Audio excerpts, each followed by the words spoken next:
Assalamualaikum warahmatullahi wabarakatuh. Salam sejahtera, sehat, dan bahagia selalu. Perkenalkan, nama saya Novian Fitri Nurani. Saya adalah salah satu guru di SMP Negeri 1 Bantar Kaung, Kabupaten Brebes, Jawa Tengah. Selain menghadirkan pembelajaran yang berpihak atau berpusat kepada murid, tentu sudah menjadi kewajiban bagi kita selaku guru untuk memberikan keteladanan, seperti yang pernah disampaikan oleh Ki Hajar Dewantoro dalam konsep Amongnya. Pandemi memang menuntut siapapun untuk beradaptasi dengan kondisi. Pemanfaatan platform digital mulai dari Zoom Meeting, Google Classroom, Rumah Belajar, Quizzes, virtual reality hingga pemanfaatan akun Belajar ID sudah pula dicoba agar murid tetap bersemangat untuk belajar. Namun seperti yang saya sampaikan di awal, bahwa nyatanya guru tetap harus memberikan keteladanan melalui kegiatan penanaman karakter yang justru sangat berpengaruh terhadap adanya learning loss.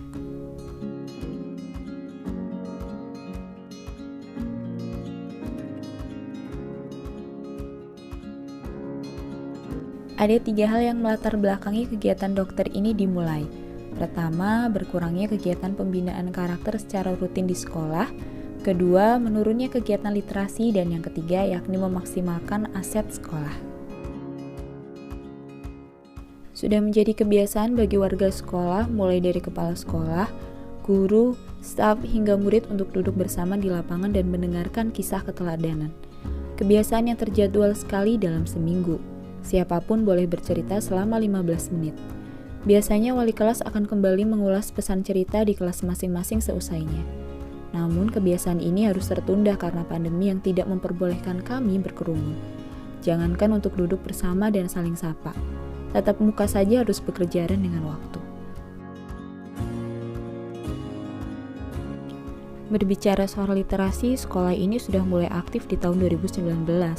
Beberapa buku antologi pun sudah berhasil diterbitkan, termasuk kumpulan puisi yang menggambarkan keresahan murid dan guru akan pandemi ini. Namun kegiatan ini mulai berkurang di tahun 2021. Dengan aset manusia, fisik, hingga sosial inilah yang menjadi modal bagi kegiatan dokter atau dongeng karakter dicetuskan. Merasa kompeten di bidang videografi, saya pun mencoba untuk menghadirkan praktik baik bernama dokter atau dongeng karakter ini. Alur kegiatannya cukup singkat, mulai dari melakukan diagnosis awal tentang kesiapan dan kebutuhan murid, perizinan kepada kepala sekolah, sosialisasi kepada guru dan murid, serta komunikasi dengan orang tua murid. Saya memulai praktik baik dengan memilih cerita yang akan dibacakan, lantas membuat video penayangannya. Proses editing pun dilakukan sebelum video diupload di YouTube. Biasanya saya akan meminta saran kepada pendongeng agar pesan yang ingin dimunculkan dalam cerita dapat tersampaikan. Setelah itu, saya dan guru lainnya akan meminta umpan balik dari murid melalui kolom komentar, WhatsApp group, atau secara luring dalam pertemuan tatap muka terbatas. Yang terakhir tentu proses evaluasi dan refleksi, karena belajar tanpa refleksi tentu akan sia-sia, bukan? Adapun dampak yang dirasakan oleh guru, murid maupun orang tua murid sejauh ini positif. Guru dapat memanfaatkan media dokter ini sebagai sumber belajar. Murid juga dapat mengenal contoh keteladanan yang dihadirkan dalam cerita yang beragam serta meningkatkan literasinya. Dan orang tua murid dapat mengisi kegiatan positif bersama dengan anak-anaknya di rumah tanpa mengesampingkan penanaman karakter. Evaluasi dan refleksi saya lakukan setiap minggu bersama dengan rekan guru, murid, bahkan orang tua murid. Saran dan masukan terkait dengan tema, pendongeng, bahkan ilustrasi pun menjadi catatan bagi saya untuk memperbaiki tampilan dan konten video. Berikut adalah cuplikan hasil refleksi dari murid dan juga orang tua murid. Dongeng karakter biasanya saya dengarkan bersama ibu dan adik saya sebelum tidur. Ibu saya biasanya menanyakan tentang sikap keteladanan yang ada dalam dongeng tersebut.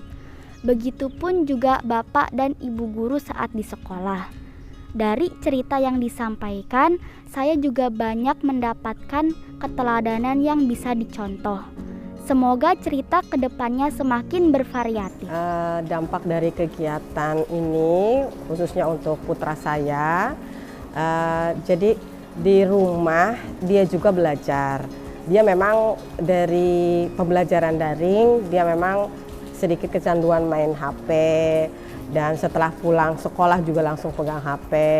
Kemudian dari adanya program dongeng karakter ini, dia juga mengikuti, bahkan dia seperti senang dengan cerita-cerita baru ini, yang nantinya ketika dia belajar di kelas, dia mampu dan dia bisa menjawab pertanyaan dari gurunya. Itu cerita dari anak saya, dan saya pun merasa senang karena di rumah pun dia dapat bercerita kembali. Kemudian kadang saya juga ikut nonton bareng gitu. Jadi ada nilai-nilai positif yang bisa tertanam di putra saya.